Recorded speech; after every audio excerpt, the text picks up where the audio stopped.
Aaron lived his life by one terrifying measure, the verse that warned, "Enter through the narrow gate."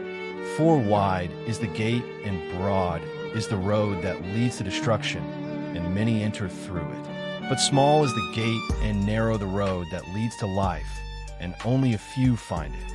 Aaron believed the gate was narrow because only the absolutely perfect could pass.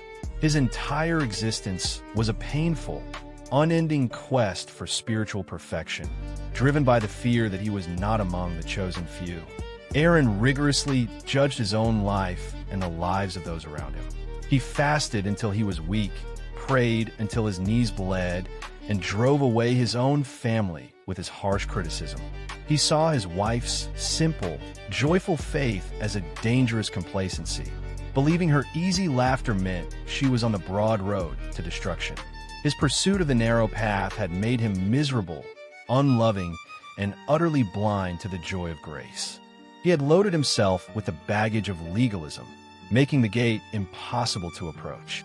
Desperate for assurance, Aaron started volunteering at a local community shelter run by Sister Maria, a woman whose constant joy was a jarring contrast to the chaos around her. Frustrated by the noise and the lack of spiritual rigor, Aaron confronted her. "How can you be so happy, sister?" he demanded. "We are warned that only a few find the narrow gate. Look at the failure in this room. We must be strict." Sister Maria simply smiled.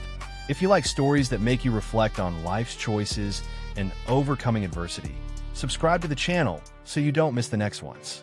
Sister Maria led Aaron to a small, low archway near the back of the shelter. "This is the narrow gate of our kitchen, Aaron," she said. "You can only pass through if you put down the heavy boxes you carry." She explained the truth. The gate is narrow, Aaron, not because it requires perfection, but because it requires humility. It requires us to lay down the heavy baggage of our pride, our self-righteousness, and our attempts to earn salvation. The few are those humble enough to realize they need grace, not those strong enough to earn it. Aaron looked at the archway and realized his years of painful works were the heaviest bags he carried. His pride had prevented him from entering the narrowest of gates, the gate of simple, trusting faith.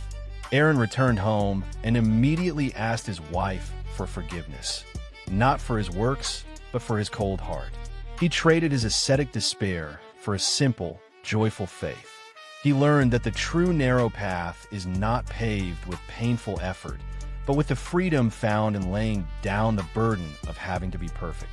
The gate is narrow so that only the humble can pass. May the story of Aaron remind us that the greatest obstacle to grace is often the pride we carry. The narrow gate is open to all who are humble enough to approach it empty-handed. If this story touched your heart, subscribe to the channel and come be a part of our community of faith and resilience.